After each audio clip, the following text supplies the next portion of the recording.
Jai Radha Madhava Jaya Kunja Bihari.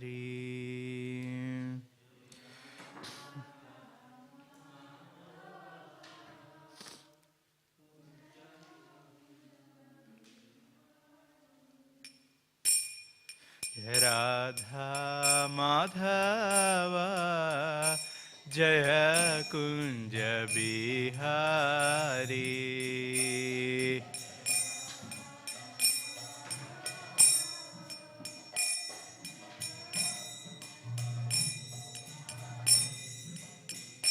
Jaya Gopi Janavallabha Jaya Girivaradhari Jaya Girivaradhari.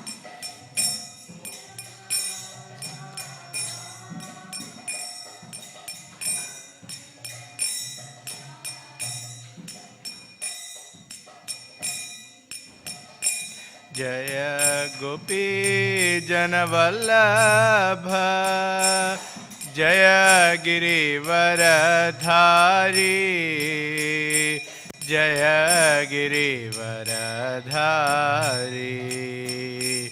Jaya Gopi Janavallabha Jaya Girivaradhari Jaya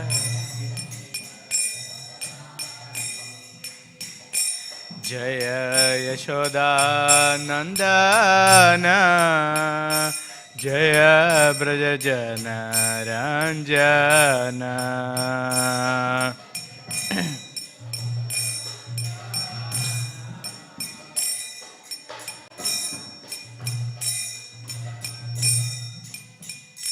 Jaya Yashoda Nandana Jaya Brajajana Ranjana.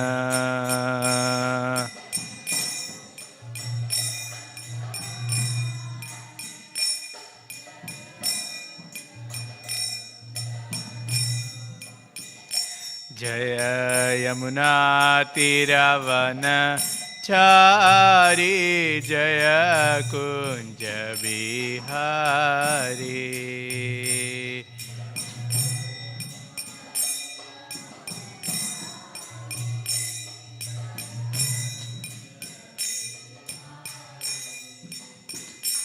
Jaya Yamuna Tiravana Chari Jaya Kunja Bihari.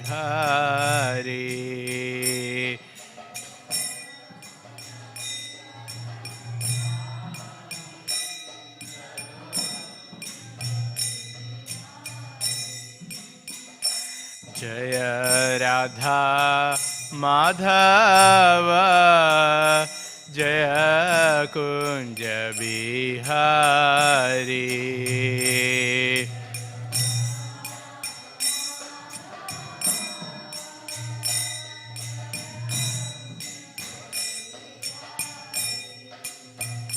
Hare Krishna Hare Krishna Krishna Krishna Hare Hare Hare Rama Hare Rama Rama Rama Hare Hare.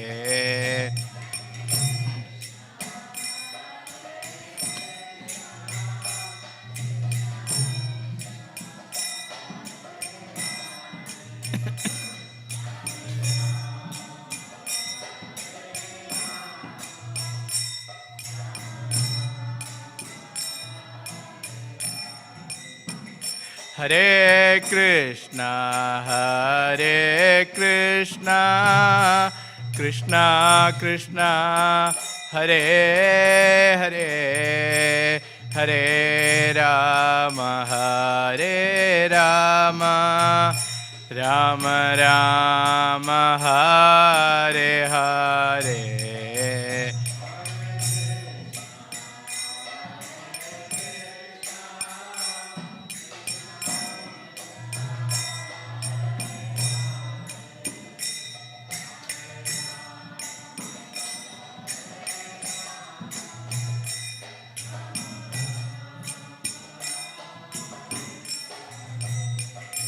Hare Krishna, Hare Krishna, Krishna Krishna, Hare Hare, Hare Rama, Hare Rama, Rama Rama, Hare Hare.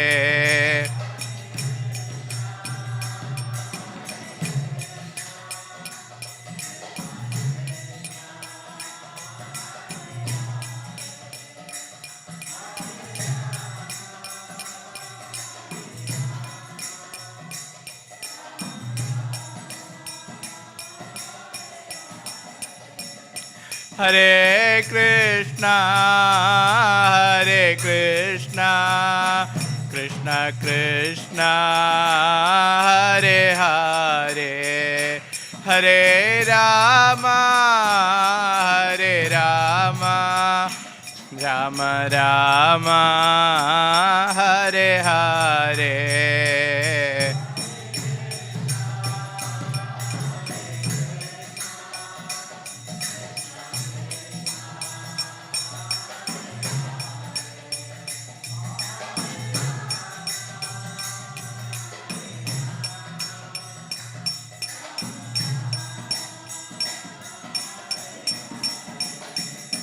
Jaya Prabhupada, Jaya Prabhupada, Jaya Prabhupada, Srila Prabhupada.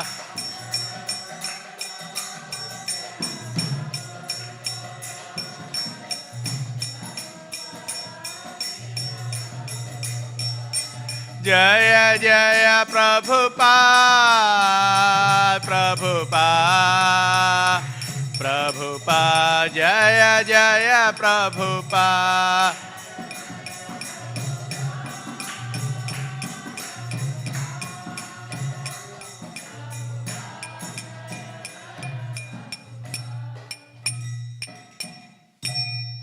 Jam Vishnupada Paramahamsa Parivrajakacharya Ashtottara Shadashri Srimad His Divine Grace A.C. Bhaktivedanta Swami Maharaj Srila Prabhupada Ki Jai ISKCON BBT Founder-Acharya Srila Prabhupada Ki Jai Jam Vishnupada Paramahamsa Parivrajakacharya Ashtottara Shadashri Srimad Bhaktivedanta Sri Thakur Maharaj Srila Prabhupada Ki Jai Ananda Kodi Vaishnava Vrinda Ki Jai Namacharya Srila Haridas Thakur Ki Jai प्रेम से कहो जय श्री कृष्ण चैतन्य प्रभु नित्यानंद श्री अद्वैत गदाधर श्रीवासादि गौर भक्त वृंद की जय ग्रंथराज श्रीमद् भागवतम की जय जय निताय गौर प्रेमानंदे all glories to assembled devotees, all glories to assembled devotees, all glories to assembled devotees, all glories to Guru Gauranga, all glories to Srila Prabhupada की जय. Can someone fix Prabhupada's beanie? Prabhupada's beanie. It's on the face.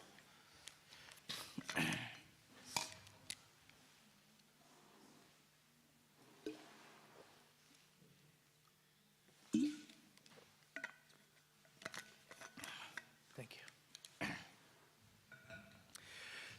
Om Namo Bhagavate Vasudevaya.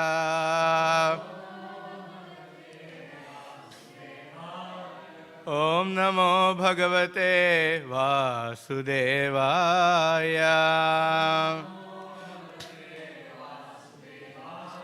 Om Namo Bhagavate Vasudevaya.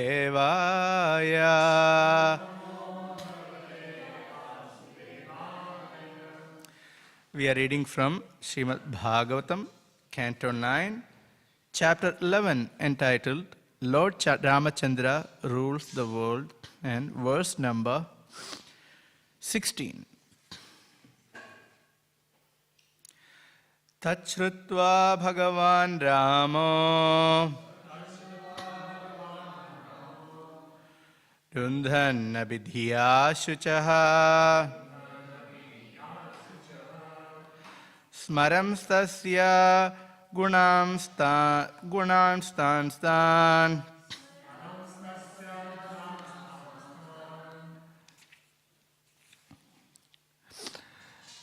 Nashaknod Rodhumishwaraha Tashrutva Bhagavan Ramo Rundhan Abhidhya Shucha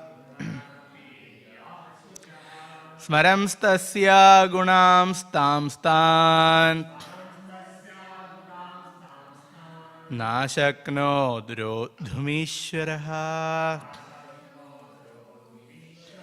Tachrutva Bhagavan Ramo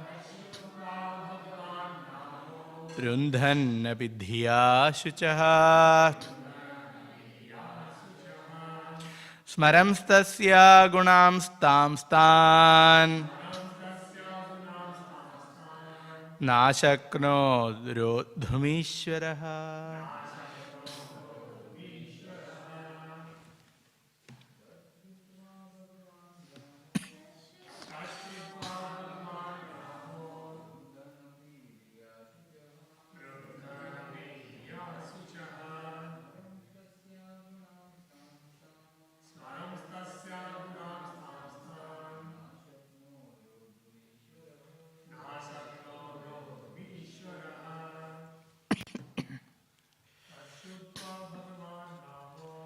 Tashrutva Bhagavan Ramo Rundhan Abhidhya Shuchaha Smaramstasya Gunan Stam Stan Nashakno Drodhumishwaraha.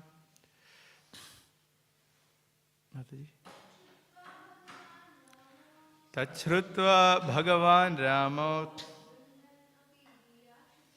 Rundhan Abhidhya Shuchaha Smaramstasya Gunam Stan Stan Nashakno Drodhumishwaraha. Tachrutva Bhagavan Ramo Rundhan Abhidhya Shuchaha Smaramstasya Gunam Stam Stan Nashakno Drodhumishwaraha. Word to word translation responsibly, please. Tat, this, the news of Sita Devi's entering the earth. Shrutva, hearing. Bhagavan, the Supreme Personality of Godhead. Ramaha, Lord Ramachandra. Rundhan, trying to reject. Api, although. Dhiya, by intelligence. Shuchaha, grief. Smaran, remembering. Tasyaha, of her. Gunan, qualities. Tan, under different circumstances. Na, not. Ashaknot, was able. Rodhum, to check. Ishvaraha, although the Supreme Controller. Translation. After hearing the news of Mother Sita's entering the earth, the Supreme Personality of Godhead was certainly aggrieved. Although He is the Supreme Personality of Godhead, upon remembering the exalted qualities of Mother Sita, He could not check His grief in transcendental love. So, translation responsibly, please. After hearing the news of Mother Sita's entering the earth, the Supreme Personality of Godhead was certainly aggrieved. Although He is the Supreme Personality of Godhead, upon remembering the exalted qualities of Mother Sita, He could not check His grief in transcendental love. Purport by His Divine Grace A.C. Bhaktivedanta Swami, Srila Prabhupada ki jai. Lord Ramachandra's grief at the news of Sita Devi's entering the earth is not to be considered material. In the spiritual world also there are feelings of separation, but such feelings are considered spiritual bliss. Grief and separation exists even in the absolute, but such feelings of separation in the spiritual world are transcendently blissful. Such feelings are a sign of tasya prema vashyantva swabhava, being under the influence of Hladini Shakti and being controlled by love. In the material world, such feelings of separation are only a perverted reflection. Om Jnanatimirandhasya Jnananjanashalakaya Chakshurunmilitam Yena Tasmai Shri Gurave Namaha Shri Chaitanya Manobhishtam Stapitam Yena Bhutale Swayam Rupa Kadamahyam Dadati Swapadantikam Vandeham Shri Guroh Shri Yuta Padakamalam Shri Gurun Vaishnavamscha Shri Rupam Sagrajatam Sahagana Raghunadhanyutam Tam Sajivam Sadvaitam Savadhutam Parijana Sahitam Krishna Chaitanya Devam Shri Radha Krishna Padan Sahagana Lalita Shri Vichaghanyutamscha He Krishna Karuna Sindho Dinabandho Jagatpate Gopesha Gopika Kanta Radha Kanta Namostute Tapta Kanchana Gaurangi Radhe Vrindavaneshwari Vrishabhanusute Devi Pranamami Haripriye Vanchagalpadarubhyasya Kripa Sindhubhya Evacha Patitanam Pavanebhyo Vaishnavebhyo Namo Namaha Jai Shri Krishna Chaitanya Prabhu Nityananda Shri Advaita Gadadha Shri Vasadi Gaura Bhakta Vrinda Hare Krishna Krishna Krishna Hare Hare Hare Rama Rama Rama Hare Hare Bhutair Mahatbhir Yaima Puro Vibhu Nirmaya Shete Adamusha Purusha Bhungte Gunan Shodashatmaka Solankrishishta Bhagavan Vacham Sime. Hare Krishna. Here we are discussing this pastime of Lord Ramachandra, which is considered Uttara Ramayana, the last part or the second part of Ramayana. And the description is very brief. And in this particular verse, Srila Prabhupada, in his purport, explains the mystery of bhakti.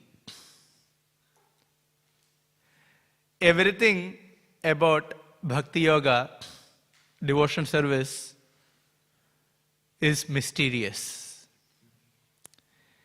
If you look into devotees, if you look into the Supreme Lord, if you look into even bhakti scriptures such as Śrīmad Bhāgavatam, everything is full of mysteries. To start with the devotees, we cannot, or other spiritualists, referring to yogis, jnanis, who may perform severe austerities, who may be filled with spiritual knowledge, primarily impersonal, who may be living in the forests, riverbanks, or mountain caves. They fail to understand the transcendental nature of the devotees. In that way, the devotees are mysterious. Why so? Devotees, from the external viewpoint, do live a simple, ordinary life.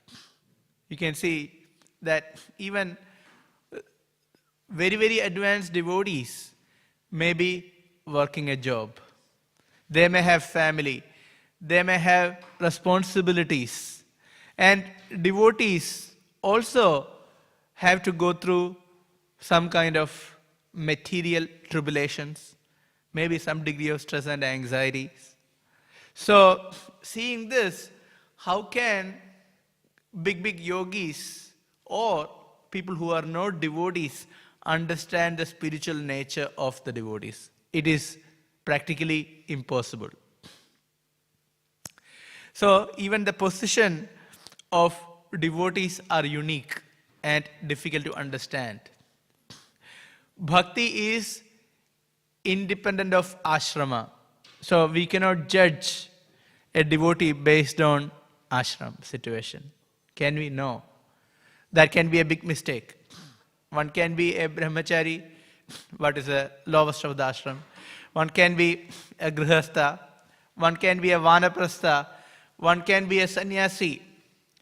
But the spiritual advancement is not really based on one's ashrama. And this people do find very difficult to understand and accept. Especially people from India, because there is a culture and tradition.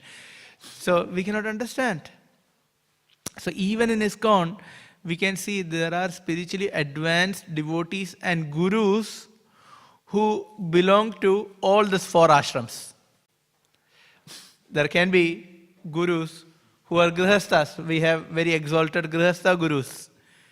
We have exalted gurus who are brahmacharis. They may not be, they are brahmacharis actually, but they may not be brahmacharis. You could say they are in vanaprastha stage, but still, technically you can say they are brahmacharis. We have exalted vanaprasthas. We have sannyasis. So even a spiritually advanced bhakti sage can be of any ashram. This is mysterious, isn't it? And generally, especially from the impersonalist viewpoint, they consider for the spiritual advancement body of a man as more suitable. Even Shankaracharya, in one of his beginning verses of one of his literature, he says, it is so difficult to get human birth that we always discuss this point, Durlabham Manusham Janmam. It's so difficult to get the human birth, Bhagavatam says.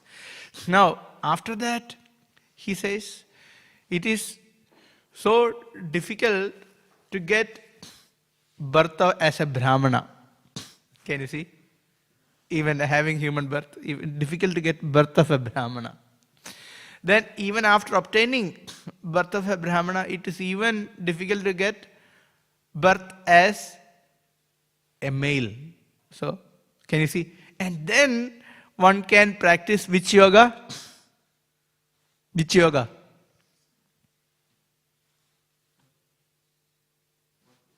We should know which yoga. Which yoga can put all this kind of restrictions and restraints? Huh? Shankaracharya is speaking, at least you should know. Jnana yoga, correct? So, they are putting all these restrictions. Of course, he changed his stand later to some degree. That's a different point. But he did mention. So, from people from that background, they cannot understand. And in bhakti, is in terms of spiritual advancement, is there any gender distinction? No. Even at the beginning of Bhagavatam, whose prayers are the very much praised prayers of Kunti Maharani, right? It's the very beginning of Śrīmad Bhāgavatam. So, in terms of gender, the position of bhakti is very mysterious. Others cannot really understand.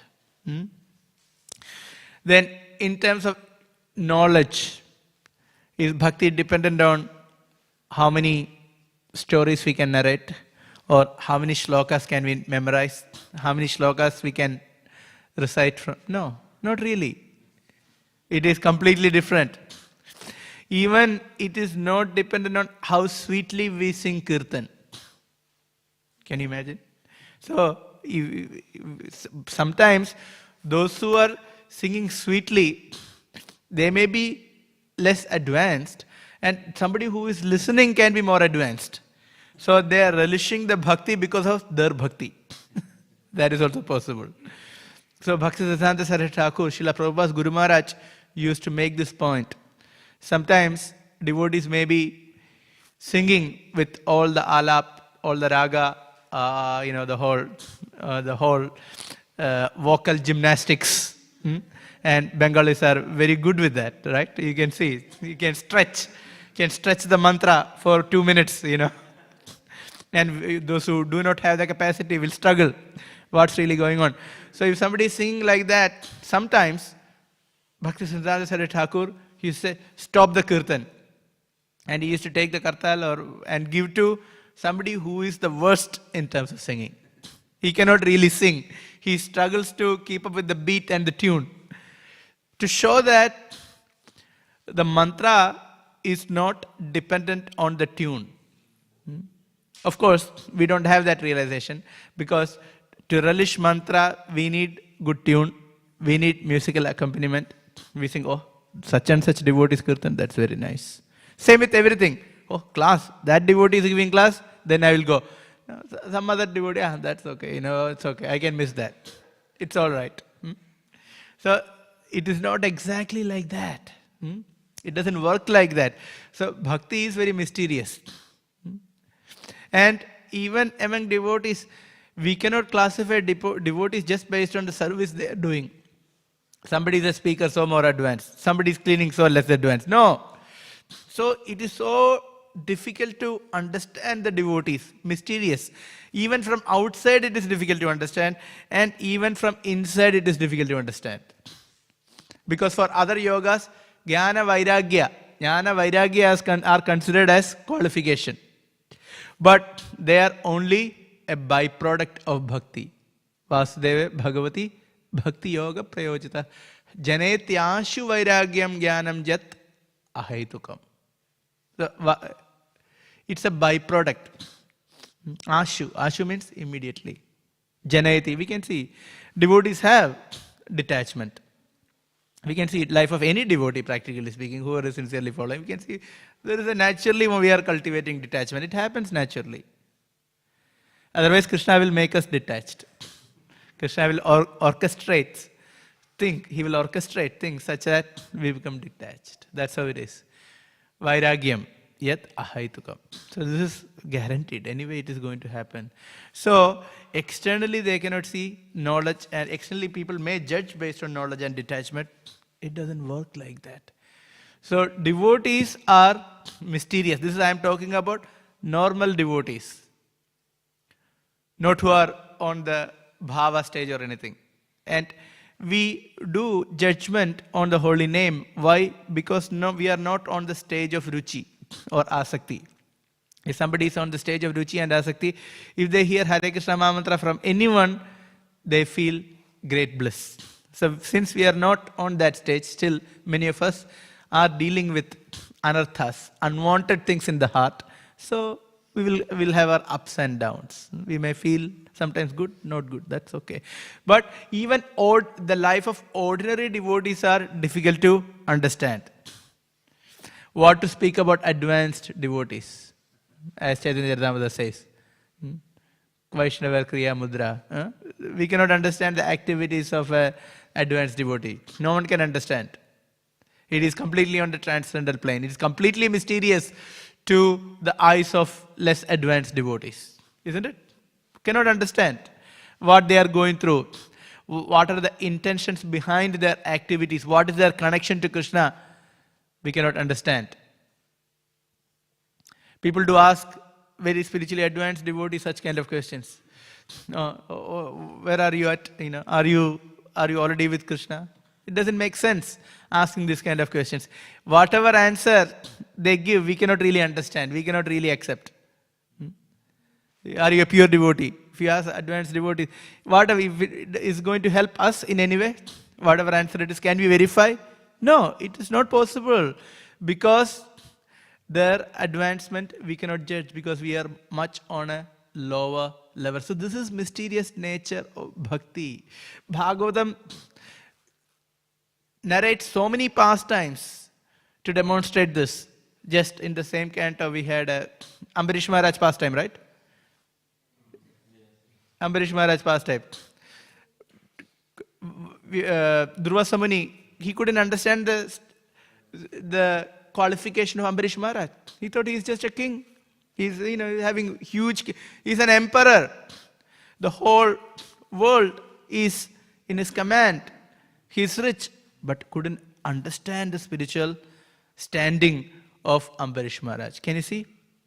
So this is the problem. That's why we understand even advanced devotees cannot be understood. And the emotions of the advanced devotees, that also we cannot understand. One time Srila Prabhupada was very grave. He was looking very grave in a photo. He was looking very, very grave. So one devotee asked, are you grave? Are you, it's like something going very intense. Prabhupada said, no, I was in bliss. I was in bliss.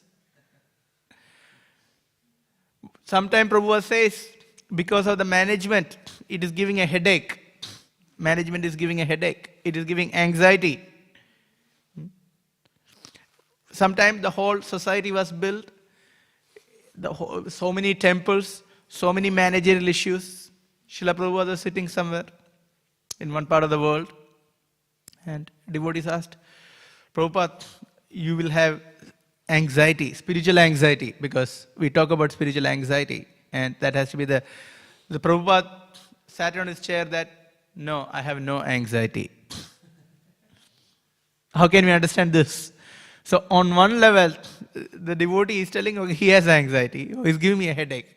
On the other side, I have no anxiety, even though hundreds of temples, thousands of devotees, so many managerial issues, everything is finally stopping at Prabhupada, but Prabhupada said, no anxieties. So how can we understand pure devotees? No, even ordinary devotees we cannot understand. Then what to speak about advanced devotees?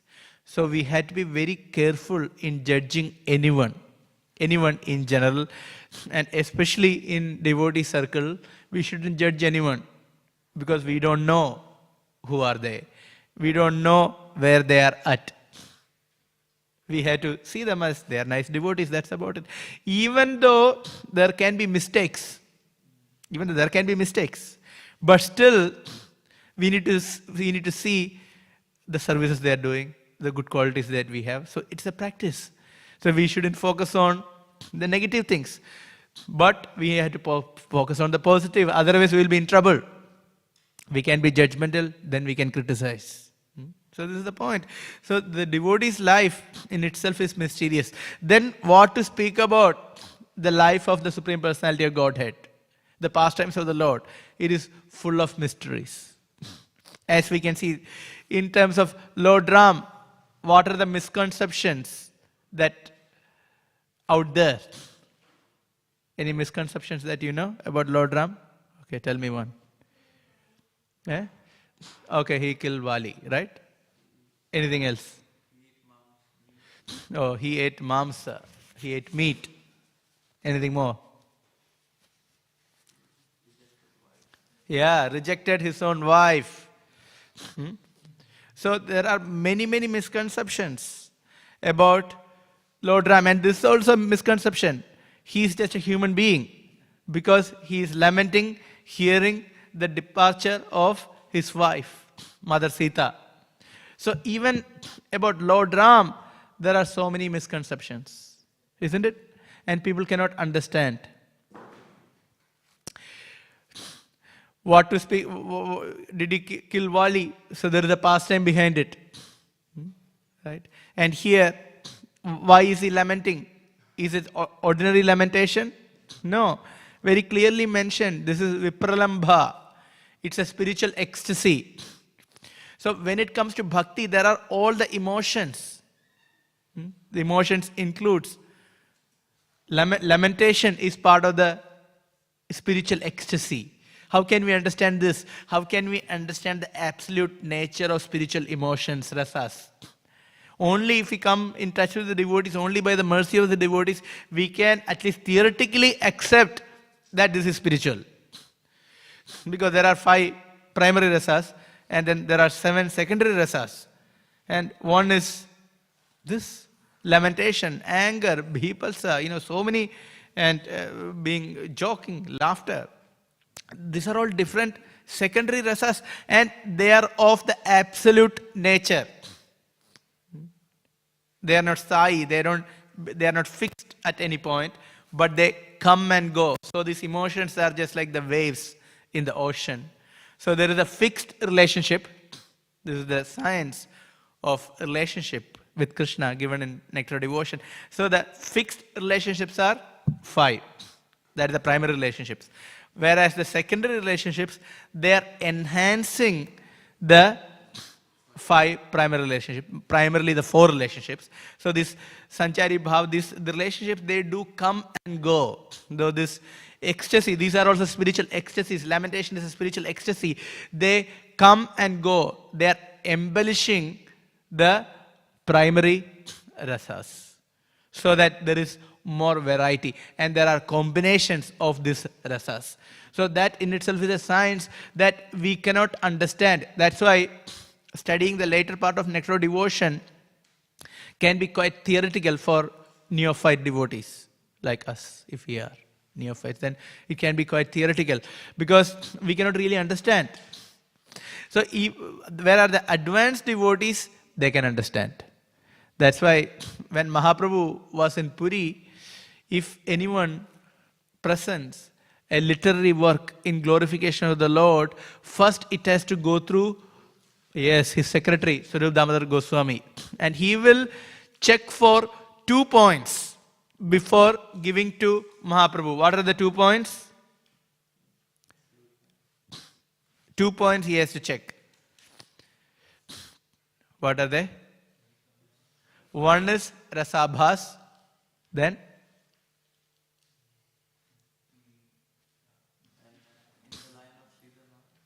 not, yes, similar but not exactly the same. What is that? Yes.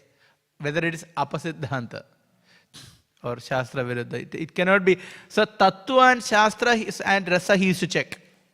This is the essence of bhakti. Bhakti, if you present anything, there has to be tattva and there has to be rasa. So he used to check both. Then only he would give the literature to Mahaprabhu. Why?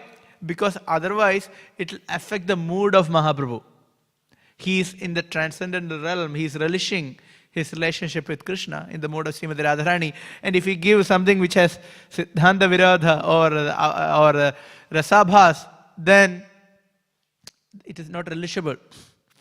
That is like if you have sweet rice and add some mud, sand in it, there is no taste to it.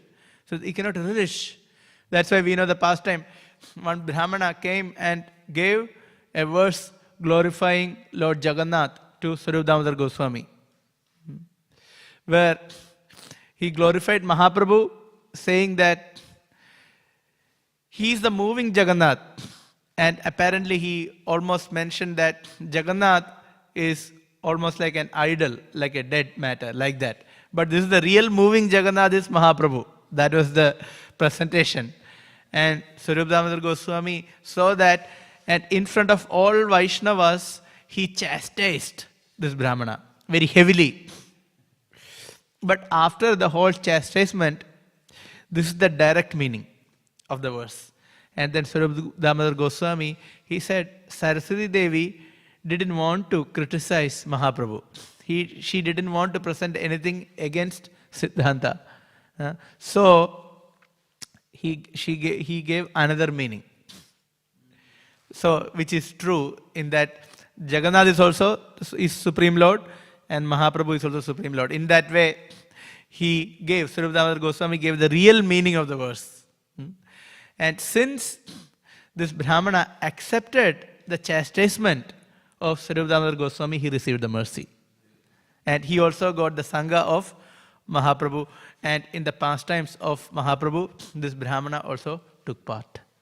So ultimately he also got the mercy. So can we see, it is so difficult. So many emotions are there and that we cannot understand. So that's why Srila Prabhupada is mercifully clarifying this, that his lamentation is not ordinary. About Krishna there are so many criticisms. Why Krishna danced with so many gopis, others' wives, and then why Krishna left them and went to Mathura, right? Everything. Dancing is a criticism. Then leaving is a criticism. Everything is a criticism. And people, those who are atheists, they give big lectures. They say, where Krishna followed, the question should be, where Krishna followed Dharma. Dharma samsthavanarthaya sambhavami yuge yuge. And the atheists, they are giving talk. My father actually went for one of those talks. My dad went in my native place, a communist supporter, communist person, giving talk. Big pundit. But you know, what is the use of this knowledge, you know? As we know, what is that? Verse in Bhagavad Gita, 7th chapter, describes these kind of people. Yes, asuram bhava mashrita. What is that? What is the beginning of the verse? Namam dushkritano mudha prapadyante naradhamaha. Maya apahridakyana asuram bhava mashrita. They are, in this particular case, Maya apahridakyana. Maya has stolen their knowledge. They have knowledge externally, but stolen. Big auditorium, hundreds and hundreds of people, and criticizing Bhagavad Gita. There are grammatical mistakes in Bhagavad Gita. Okay? This is the problems. These are the problems they are telling. Then Krishna, he never, where did he follow Dharma? And people are there, people are clapping. You know, there is a crowd support, the fan following is there. People are clapping also. So this is, see, these are atheists. So they want to remain atheists. And so the Lord is giving that opportunity. You want to be an atheist? So be it. That's all. So be it. That's the reason even Krishna left the world. He left the world in a very mysterious fashion. These are Krishna's pastimes are mysterious. How did he leave? Have you ever heard of a person shot an arrow at the feet and died? Okay, chest we have heard, head, neck, okay. We usually speak about decapitated. Head is gone, but chest is gone. But have you heard of anyone dying, you know, on the feet? One arrow hit the feet and then left the world. Have you ever heard that? No, this is to, you know, confuse the atheists. So those who want to remain as atheists, okay, so be it. Krishna is merciful. You want to be an atheist? Okay, so be it. That's all. Otherwise, how is it possible? Not possible. No, you will not. You can hear the Mahabharata battle. Have you heard anyone got an arrow shot at the feet and dead? No, you will not hear that. So this is only for the atheists. This is the point. So the Lord is merciful in that sense. So the Lord's pastimes are completely mysterious. And what is mentioned here? This is prema vashyatva svabhava. Prema vashyatva.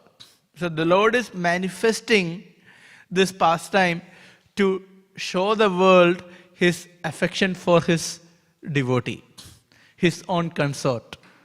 To demonstrate that the Lord is showing.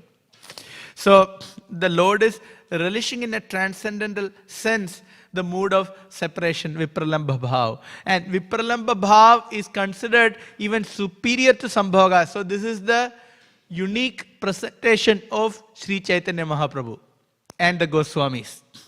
So this is even more confusing, even if we consider all the Vaishnava Sampradayas, our branch, which is the Gaudiya Sampradaya, coming through Lord Chaitanya, it is even more confusing. It's even more mysterious. Because the whole world, even Vaishnavas are talking about direct service to Krishna. Seeing Krishna. But here what is the teaching? These great devotees are telling, separation from Krishna is superior than being in person with Krishna. Can you imagine that? So this is even more mysterious, isn't it? Okay. People have no, accept Krishna or Vaishnava, still when it comes to the core understanding, essential teaching, it is mentioned that Pralambha is even superior. So that's why Lord Chaitanya's teachings, it is mentioned. What is the, actually Srinath Chakravarti Thakur summarizes Lord Chaitanya's teachings. Aradhyo Bhagavan Vrajeshataneya. Aradhyo Bhagavan Vrajeshataneya. Aradhya, whom to worship? Vrajeshataneya. Worship him as son of Nanda Maharaj. Krishna in Vrindavan Vraja. Aradhyo Vrajeshataneya. Then Tat Dhama Vrindavanam. Make it clear. Where? Our destination is Vrindavanam. Tat Dhama Vrindavanam. Then, how to worship? Who knows? Vrajavadhu Vargena Ya Kalpita. How to worship? Ramya Kachitupasana Vrajavadhu Vargena Ya Kalpita. What is the best mode of worship? Vrajavadhu Vargena Ya Kalpita. The way the gopis worshipped Krishna. And in that, there is a lot of separation. And to the degree that even when Krishna is in Vrindavan, Krishna is always in Vrindavan, but even when Krishna was in Vrindavan, still the gopis are feeling separation. Can you imagine? And Vishwanath Thakur says that the epitome of bhakti, Srimati Radharani, even in Krishna's presence, she feels separation. Okay, this is again another mystery. Even in Krishna's presence, she feels separation. Why? Exactly, fearing that he may leave. So thinking that there is a fear of separation. Can you see? So this is the bhakti. So bhakti is completely mysterious. So this is the point. Ramya Kachitupasana Vrajavadhu Vargena Ya Kalpita. So this is the manifestation of Hladini Shakti. Soon, Sri Krishna Janmashtami is coming. Radhashtami is coming. So we had to prepare ourselves. Reading about Krishna. Meditating on Krishna. And this has to be our, what can I say, the happy times in one sense. Happy times of the year is coming. Let the happy time roll. That is going to happen now.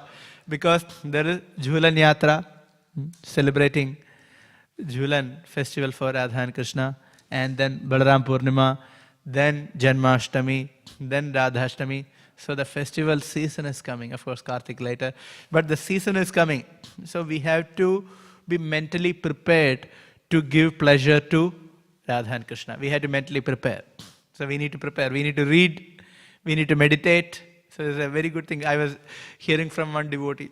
I was telling some sannyasis during the festivals, as different festivals are coming, they particularly focus on that section of Bhagavatam and Chaitanya Charitamrita. So they can read thoroughly, study, so relish. Can you see? Very practical. So we need to imbibe that mood. So that's what is prema vashyatva svabhava. The Lord is completely captured by the love of his devotees. This is the qualification of love. Love can attract the Supreme Lord. Shri Krishna Akarshani Mata. Krutva harim prema bhajam priyavarga samanyutam bhaktir vashīkaroti iti Shri Krishna Akarshani Mata. Is the qualities of bhakti as mentioned in Nectar of Devotion, Bhakti Rasamrita. The bhakti not just attract Krishna, but all the devotees. Krishna is never alone. If one is very advanced, we see that they not just attract Krishna, but all the devotees and Krishna, everyone comes towards Krishna, you know. And to make this point, Rupa Goswami quotes this verse from Bhagavatam. Yuyam nirloke bahubhuri bhaga. Telling, Narada Muni is telling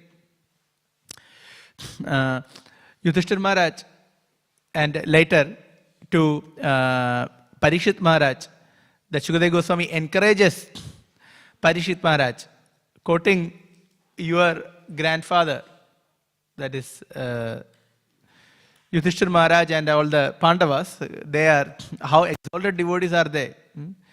So after the pastime of 7th canto, after the pastime of Prahlad Maharaj, Yudhishthira, this is a conversation between Yudhishthira Maharaj and Narada Muni. So Yudhishthira Maharaj started feeling that I am not at all qualified. Look at the qualification of Prahlad Maharaj.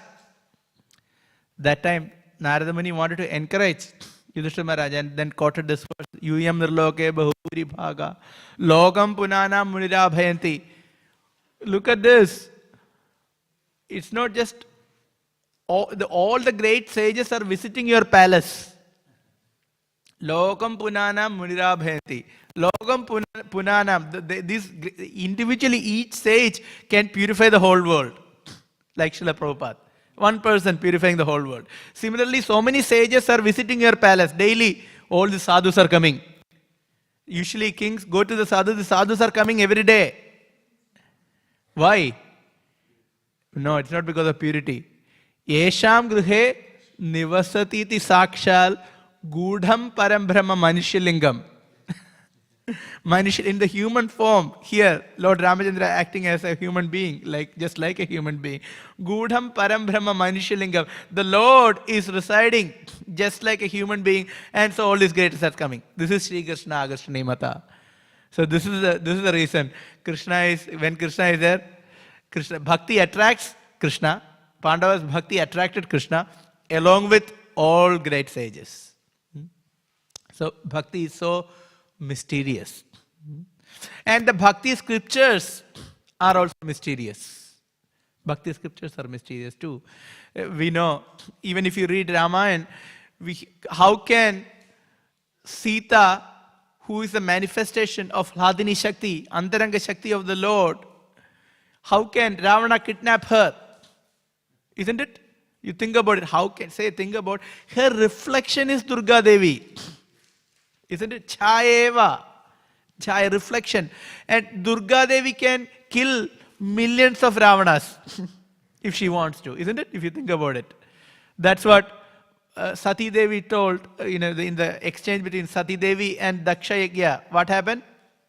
Sati could have killed her father in one sense, Daksha, because she is the manifestation of all material energy. But she chose to burn herself in front of his father and the assembled people. This is the power. So, can Ravana kidnap Mother Sita? Not really. This is what happened when Mahaprabhu went to South India. He went and stayed in the house of a Brahmana. So this Brahmana was nicely, opulently cooking all the bhoga, offering to the Lord and offering Mahaprasadam to Lord Chaitanya. So Lord Chaitanya having relishing prasadam. And he noticed that this Brahmana, what was he eating? He was not eating any opulent prasadam. What was he eating? Only fruits and roots. Can you imagine? Only fruits and roots. So Mahaprabhu asked, you are feeding me all this opulent prasadam and you are only eating fruits and roots. Why is it so? He said, Lord Ramachandra, he's reading Ramayana. Lord Ramachandra with Mother Sita, Lakshman, they are in the forest. They can only eat fruits and roots. So my Lord is eating only fruits and roots. So how can I eat anything more than that? Can you imagine? So Mahaprabhu was very pleased with the mood of this devotee. How dedicated, how devotional this devotee is. And then as he was staying, he also read the pastime of Ravana kidnapping Mother Sita. He was lamenting like anything. How can Mother Sita be kidnapped and he practically stopped eating anything? Because Mother Sita is now kidnapped. These are the great devotees. We know the Kulashekar Alvar. He was living in Ramayana. Similarly, this devotee was living and he stopped eating. And Mahaprabhu was very much concerned because it's happening in front of him. The Lord is very kind. And then the Lord left that place and he went and he saw some Brahmanas reading Ramayana. And in that assembly of Brahmanas, he found out that actually Mother Sita was never kidnapped. So he found the Purana and the Brahmanas were discussing. I think it was Kurma Purana, right? And in which it is mentioned that never Mother Sita was kidnapped. Then who was kidnapped? Chaya Sita or Maya Sita. Only a reflection of Sita was kidnapped. So then Ravana only took the reflection of Sita, and Sita Devi remained and manifest in that sense. And then when there was the test fire, she was tested in the fire later, and then the real Sita came out and the Maya Sita disappeared. So Mahaprabhu told this pastime, showing the scripture to this Brahmana, and then he became happy. Can you see how devotees are serious, how devotees are devotional? So it's mysterious. So Mahaprabhu removed this misconceptions. And if you look, even the scriptures are also mysterious. So Bhagavatam is also considered mysterious, because Bhagavatam also presents all different kinds of philosophies. Isn't it? Bhagavatam also presents other philosophies. And Bhagavatam is considered like a Mohini Murti. Mohini Murti, what is special about Mohini Murti? What did she do? She bewildered demons. She is known for bewildering demons.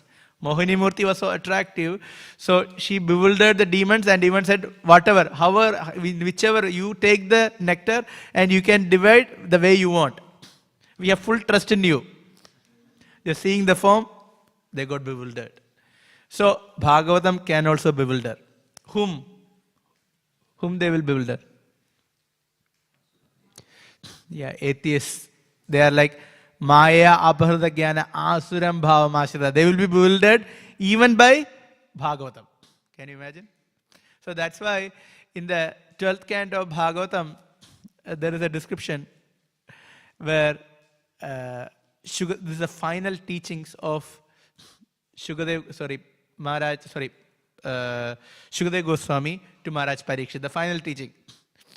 In that final teachings, Shukadev Goswami instructs Maharaj Parikshit, now you be completely situated on the Brahman platform. Can you imagine? This is the final teaching. What will happen if you say already so many things were mentioned, and finally what is Shukadev Goswami saying? Be situated on the Brahman platform. You give up the conception that you are the body. Pashubuddhi. What is the Pashubuddhi? Pashu means animal. Give up this animal propensity. Give up this animal intelligence that you are the body or the mind. You are the spirit soul. And be situated on the Brahman platform. So who is bewildered by that? Yeah. So Mohini Murti. Bhagavatam is considered like a Mohini Murti. Those who want to be bewildered, they will be bewildered even by Śrīmad Bhāgavatam. This is after 10 canto, after 11 canto, 12 canto, one can fall down. Can you imagine? I remember one time, I told the story before. I was speaking to one of my cousins. He's a Bhagavatam reciter. He told the same thing.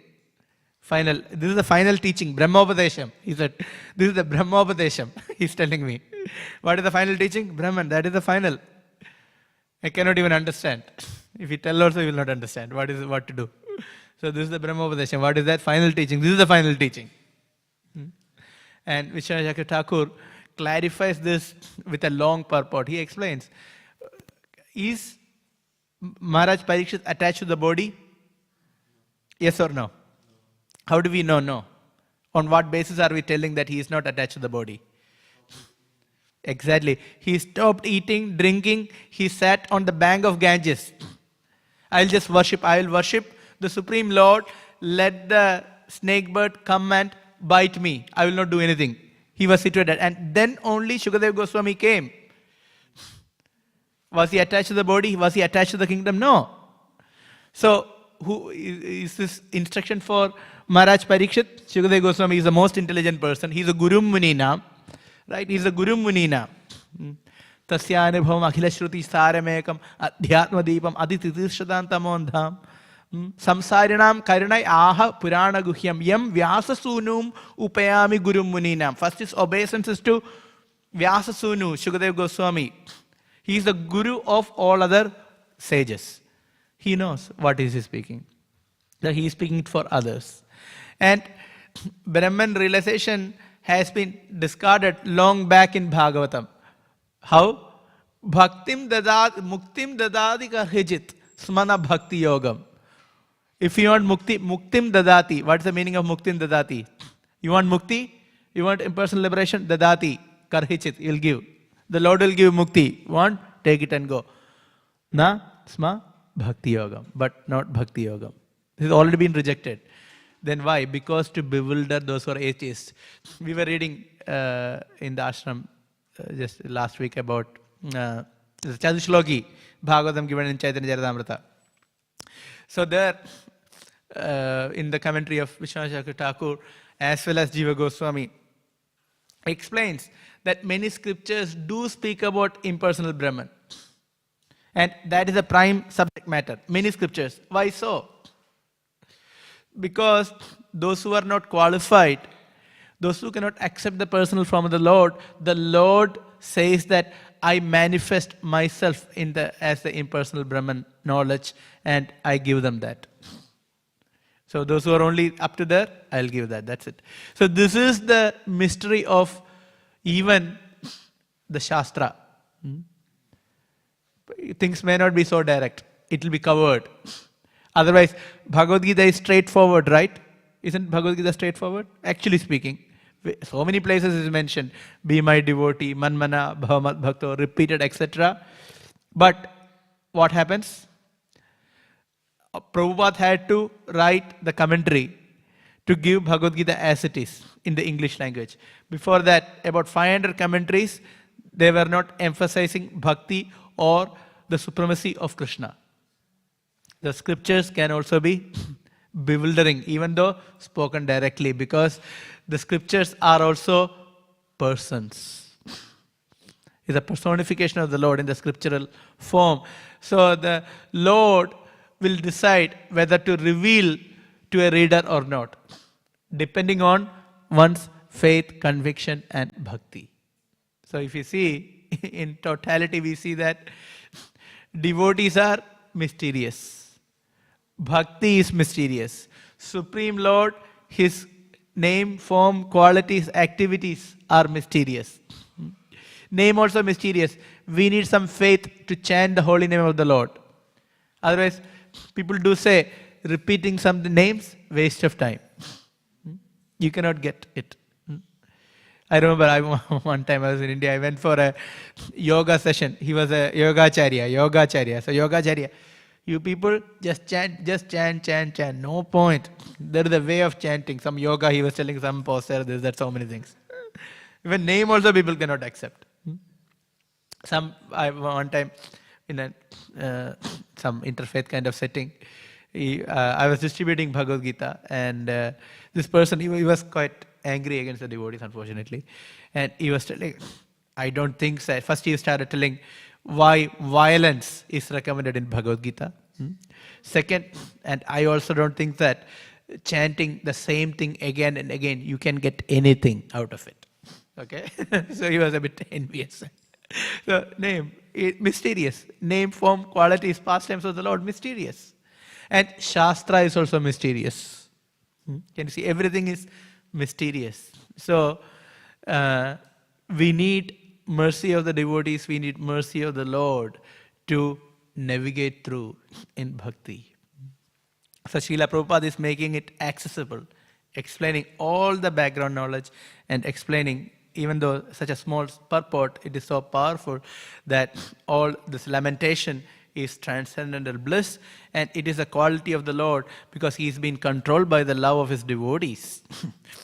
And ultimately, these are all manifestation of, he is under the influence of his spiritual potency, Hladini, Shakti, or the bliss potency.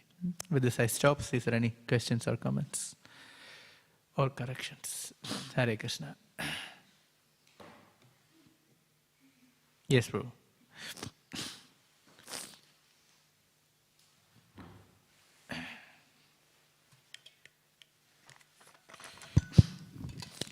Hare Krishna, Prabhu. You were mentioning about Bhakti Siddhanta, Viruddha and Rasavas. Yeah. So, sometimes in Kirtan, within ISKCON, if devotees sing some things which are not recommended by Prabhupada, like Radhe Radhe, except for Radhashmi and other things. Is it just, does it come under rasa bhas, or there's something more to it? Okay. First of all, we are not really on the stage of rasa. We really cannot understand so much rasa. What is rasa? Where is rasa bhas? We really cannot understand. I cannot at least understand. So, we have to follow the acharyas. That's the reason there are fine details, fine sentiments in prayers, in chanting, etc. So Srila Prabhupada has recommended what to chant and what not to chant, because there can be some bhajans where the mood is not exactly that of Gaudiya Vaishnavas. So we cannot really understand clearly, and that is the reason we follow Srila Prabhupada. This song, particularly, people sing, as a bhajan also. What is that? Radhe Radhe, Shyam se mila de, or whatever. People sing, it's okay, nice song. People sing that. No, but we cannot sing these kind of things. Yes, it is only Lord's name is there, but that is not our mood. What is the meaning? Take me to Krishna, yeah? That's not our mood. We are serving divine couple, following in the parampara.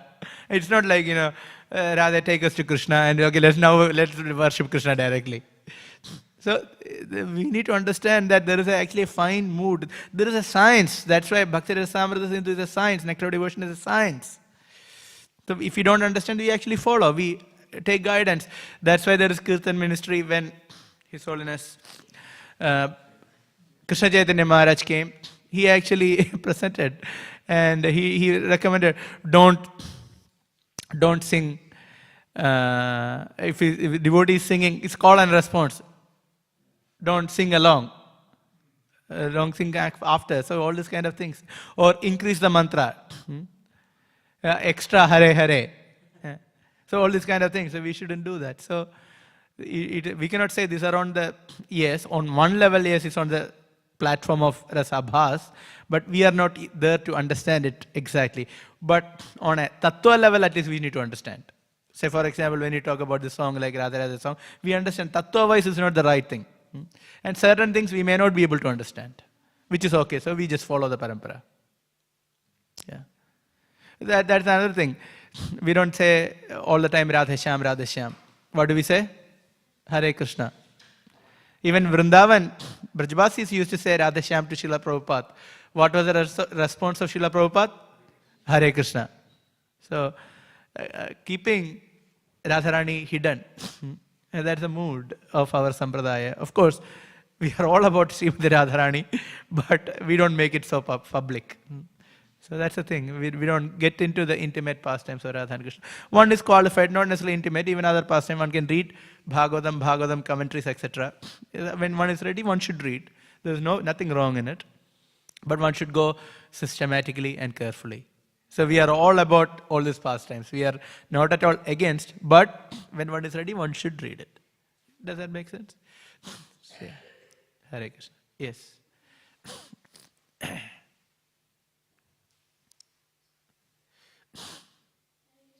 Hare Krishna. In a nice class. Prabhu, you mentioned how devotees can be mysterious and it can be hard to distinguish like different levels of devotees. Yes. So in lectures we also hear that we should associate with people who have taste and love for Krishna. Yes. And Srila Rupa Goswami advises that a devotee should be able to distinguish Kanishta Adhikari, Madhyama Adhikari, and Uttama Bhakta. So my question is, how can, without being cruel or selfish, judgmental or impersonal, what are some ways that we can be able to distinguish the spiritual advancement in individuals so that very good question actually, because we said don't be judgmental. And the position of devotees are mysterious. And at the same time, as exactly you pointed out, there is we need to distinguish. So there is difference between being judgmental and doing discrimination. So we need to discriminate. But when and where to discriminate is a different point. That we need to understand. When and where to discriminate. So for example, we need to understand who is a Kanishta, who is a Madhyama, who is an Uttama. At least we need to understand who is more advanced than me. On the platform of humility, we see everyone is advanced, which is good. But at the same time, when we are situated on the Madhyama platform, then we can see who is more advanced than me and who is less advanced than me and who is equal. So to make very clear that discrimination as recommended by Rupa Goswami, first of all, one should be on the Madhyama platform. The Kanishta cannot do it. The Kanishta will make mistake. Now, when it comes to that discrimination, what is it for? It is for primarily taking personal shiksha, taking guidance. It's also necessary in terms of revealing the heart, in terms of making a close relationship. All these times, definitely this discrimination is necessary. So this is not being judgmental about the devotees. Being judgmental, say for example, if somebody is giving Bhagavatam, we don't go and see, is he more advanced than me? Is less advanced than me? What is his advancement or her advancement? Do we see that? No, we shouldn't.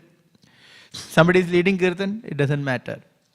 But when it comes to taking guidance, when it comes to taking intimate connection, one has to do this discrimination so that we can act appropriately. What do we have to do? Is that we are avoiding? Okay, we only avoid one category. Who do we avoid? Those who are envious. Envious people we avoid. Those who are envious we are supposed to avoid. That is fine. But otherwise, who we understand who are advanced than me, or we get inspiration. You also get inspiration from the devotees. What do we do? What are we supposed to do?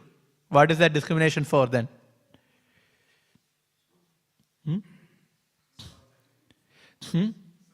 Service. Nindadi shunya hridayeepsida sanghalabdhya. The real advanced devotees, they are fixed in their bhajan and they don't have any tendency to criticize. They are very advanced devotees. That is very, very advanced. So how Sangalabdhya, we had to get their association. How do we get their association? By serving them. So that is, can you see? So that discrimination is used for a higher purpose. Then equals make friends. Juniors, help them to grow. So in that way we had to use the discrimination. So this is different from discriminating. Again, we can use discrimination for a wrong purpose. Hey, he's giving class, no, I don't want to be in front of him or her. He spoke something bad about me, okay, I will, can happen, but I will not hear from him. No, we cannot do such kind of things. So it has its use. Is that okay? Give it to her. Hare Krishna, Prabhuji, Hare please Krishna. accept my humble obeisance. Hare Krishna. Prabhuji, how do I understand spiritual anxiety, the difference between spiritual anxiety and material anxiety? Because I have seen the days where I'm not able to do my morning program because of work and other things. It has to be delayed to evening or night. Yeah. And then anxiety, to me, anxiety is anxiety. I don't know what, like spiritual anxiety to me, it should be like I should be encouraged to do more, but it is anxiety. Yes. It's not a good feeling. Life means there will be some anxiety. We are in the world of dukhalayam ashashwadam. So we are living in the world, there will be some anxiety will be there. That's why spiritual world is called Vaikuntha. Vaikuntha means no anxiety. So there will be some anxiety. Assume we haven't finished our rounds, as we pointed out. Then we need to have some anxiety. I haven't done. And if the spiritual life is not going good, we need to be in anxiety. If we have done some mistake, there has to be some anxiety. So anxiety has its positive purpose. But it can become negative when it is counterproductive. I am not doing anything properly, I don't think I can do anything properly, so let me do everything in whatever way, I don't care. So that we have to check. So as he pointed out, if the anxiety can be used in a positive way, then it is beneficial. So it is a healthy fear. Prabhupada also recommended healthy fear about the material energy that we need to have. That healthy fear is good. So use it in a positive way. If there is anxiety, do something about it. So that at the end, you become happy.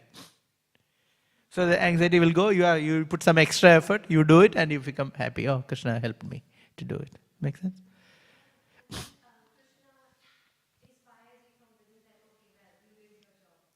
Yes. That's right. So use the anxiety to step up, not to step down. Okay? Thank you. Hare Krishna. Can you get another?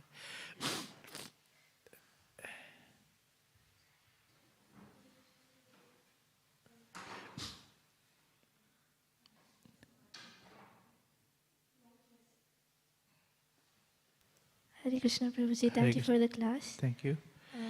So I have one question. If someone doesn't trust scriptures and asks, why do you repeat the holy name, why do you chant, and sometimes says it's not working, then how can I respond to them in a convincing and compassionate way? That is, one is scriptures. What is that? Like, if they like say they don't trust the scriptures, they don't have faith in scriptures, then if they don't have faith in holy name, then how can we respond to them in a convincing way? First, we had to be convinced before convincing others. So, if we give the answer, we can tell how it is working in our life.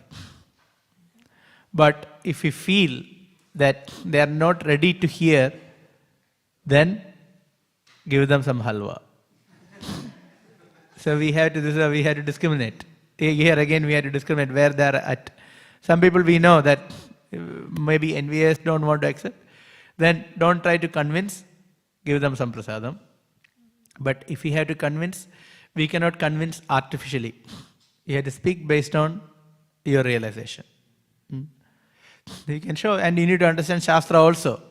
If you want to talk about Shastra, you have to explain how Shastra has so much of understanding, so much of knowledge, which are relevant. So we need to understand how to preach, basically. It's not a one-liner, but we need to understand. Shastra presents so many things.